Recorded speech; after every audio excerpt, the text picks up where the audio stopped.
Épisode 1. Iliadrim. Ultime audace.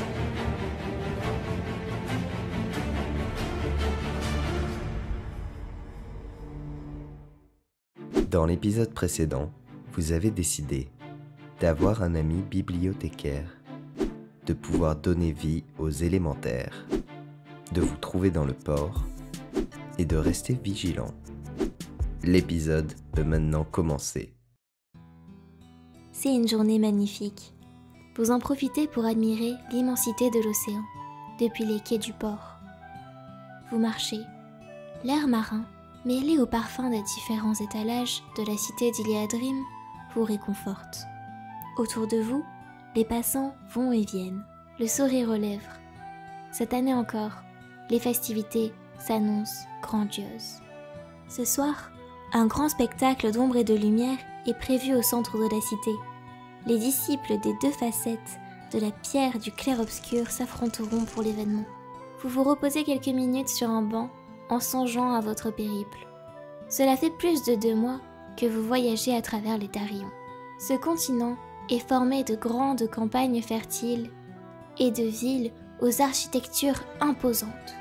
Vous êtes natif de la capitale, Martefeu, une ville de culture naine où la pierre des Darions a été déposée. Les montagnes enneigées du nord vous manquent un peu.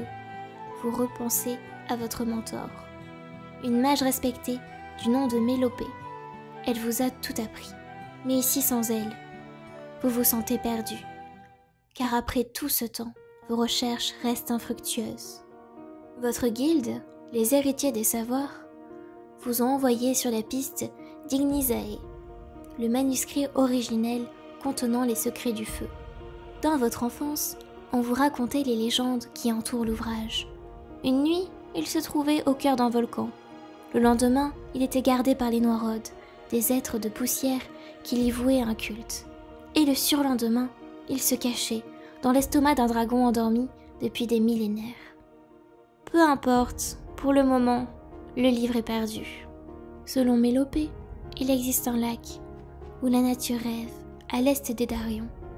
C'est là où vous deviez vous rendre, la première étape pour retrouver Ignisae. Malheureusement, ce lieu possède une volonté propre, et pour pouvoir le trouver, celui-ci doit aussi vous chercher.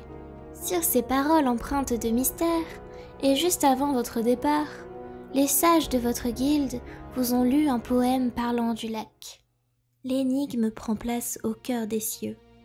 L'âme reposée dans la nuit noire, sur le miroir, perd son regard, trace son chemin, rejoint le feu. Les ambiguïtés et les non-sens sont monnaie courante chez les mages, mais vous voilà arrivé à l'est des Darions, dans le grand port d'Iliadrim, et vos recherches ne donnent rien pour le moment. En marchant sur les quais, vous songez à rentrer chez vous. Pourtant, hier soir, votre ami Hakim, un bibliothécaire natif de la ville, vous a encore encouragé à continuer votre quête. Les histoires que vous lui avez racontées sur ce livre attisent sa passion pour les légendes. Vous reprenez votre balade le long du rivage. Soudain, au milieu de l'agitation de la fête, surgit une silhouette entre les passants.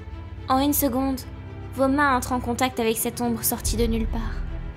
Un message résonne dans votre crâne. Rejoins-moi à minuit. Rejoins-moi à la fontaine des sauveurs. Rejoins-moi, seul.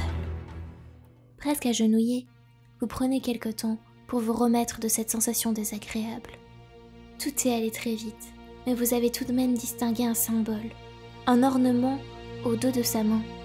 Il représentait une fourmi aux longues antennes. Vous avez beau chercher dans votre mémoire, ce signe ne vous rappelle rien. Le soleil finit sa course à l'horizon. La nuit s'annonce agitée. A storm is loosed upon the sea, whose eye is stained with tears. Bienvenue à la taverne. Vous avez de nouveaux choix à faire. Les liens pour voter sont dans la description de la vidéo. Qu'allez-vous faire? Vous décidez d'aller voir votre ami Hakim et de lui parler de ce symbole étrange? Vous rentrez chez vous. Vous patientez jusqu'à minuit en rassemblant votre équipement, puis vous partez à la rencontre de cet individu. Vous décidez d'ignorer ce qu'il vous est arrivé et vous allez voir la démonstration des disciples du clair-obscur. Vous avez été pris de court tout à l'heure et pour vous préparer face aux dangers potentiels, vous décidez d'invoquer un de vos compagnons élémentaires. Coup, 2 points d'énergie. Furie, un élémentaire de feu particulièrement agressif. Opale, un élémentaire d'eau particulièrement réfléchi. Vous préférez ne pas faire appel à un élémentaire et vous conservez vos points d'énergie. Mélopée, votre mentor, vous a appris une technique dont elle seule connaît le secret. Quelle est-elle? Vous créez des lames de vent, tranchantes comme l'épée. Vous produisez une eau réparatrice qui vous permet de soigner vos blessures. Vous transformez une partie de vous-même en une pierre très solide. À toi de voter, ta grande aventure t'attend.